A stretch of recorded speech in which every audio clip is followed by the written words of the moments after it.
जय Jagannath welcome to Neeru study centre YouTube channel. तो आज आम करवा साबरमतीर महामानव चरण तले ये हूँ +2 सेकेंड इयर ऑप्शनल ओडियार साहित्य दीप्ति।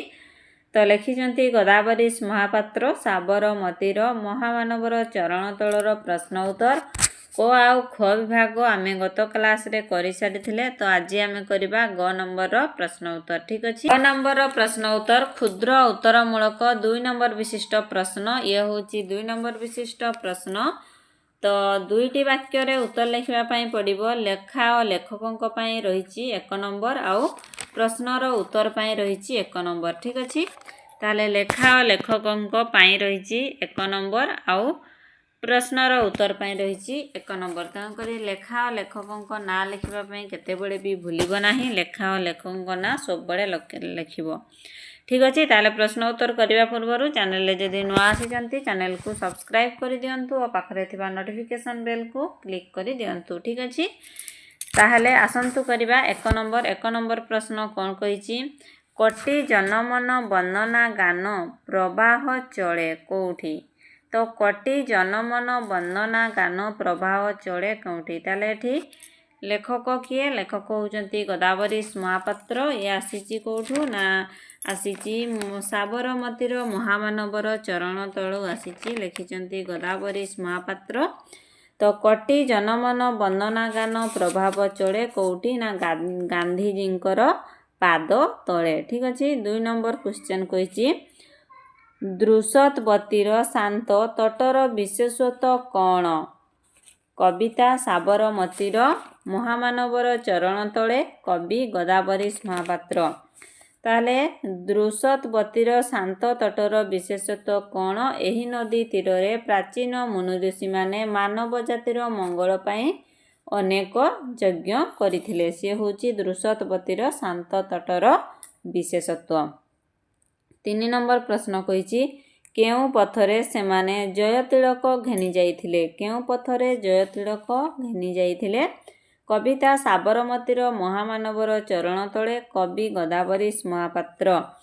द्रुशतवती नदी तटर पथरे सेमाने जय तिलक घेनी जाइथिले। 4 नंबर प्रश्न वन गिरी नभ कौन शुणिले। वन गिरी नभ कौन शुणिले। ये होची सागरमतीर महामानवर चरण तले कवि गोदावरीश महापात्र उल्लेख करिसंती जे वन गिरी नभ मानवर मंगल ध्वनि शुणिले। ठीक अछि, तो 4 नंबर गला। एबे होची 5 नंबर प्रश्न। 5 नंबर प्रश्न कहिची सबुरी मरमे जलई तुमर जीवन बती प्रसंगर निर्देश कौन। साबरमतीर महामानव चरण तले कवि गोदावरीश महापात्र उल्लेख करिसंती सबुरी मरमे जलई तुमर जीवन बती दरिद्र जड़ित जनता गांधींको चरण को आजी डाके। तेणु से सबुरी मनरे जलई तुमर जीवन बती। ठीक अछि, 6 नंबर क्वेश्चन सुमेरु कुमेरुरु पुरी दुबदारु शुणिले डाक काहार। सुमेरु कुमेरु पुरी दुबदारु शुणिले डाक काहार।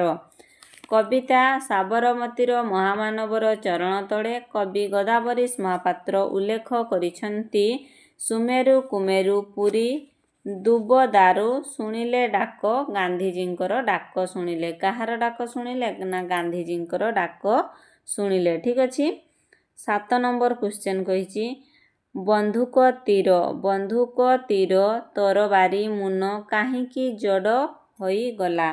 बंधुक तीर तरबारी मुन काहींकी जड़ होई गला।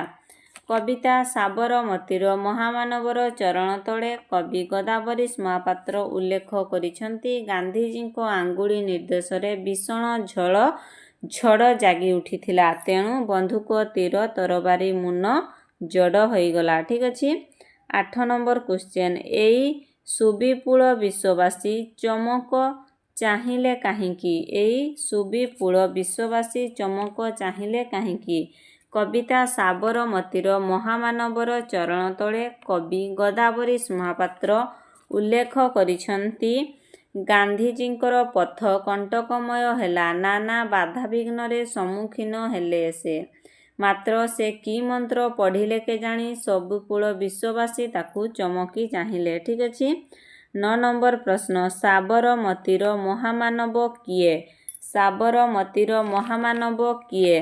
କବିତା ସାବରମତୀର ମହାମାନବର ଚରଣ ତଳେ କବି ଗଦାବରୀଶ ମହାପାତ୍ର ଉଲ୍ଲେଖ କରିଛନ୍ତି। ସାବରମତୀର ମହାମାନବ ହେଉଛନ୍ତି ମହାତ୍ମା ଗାନ୍ଧୀ। 10 ନମ୍ବର କ୍ୱେଶ୍ଚନ୍, ସାବରମତୀର ମହାମାନବର ବର୍ଣ୍ଣନା ପ୍ରସଙ୍ଗରେ ଅନ୍ୟ କେଉଁମାନଙ୍କର କଥା ଉପସ୍ଥାପନ କରାଯାଇଛି? ତ ଇଏ ହେଉଛି କବିତା ସାବରମତୀର ମହାମାନବର ଚରଣ ତଳେ କବି ଗଦାବରୀଶ ମହାପାତ୍ର ଉଲ୍ଲେଖ କରିଛନ୍ତି।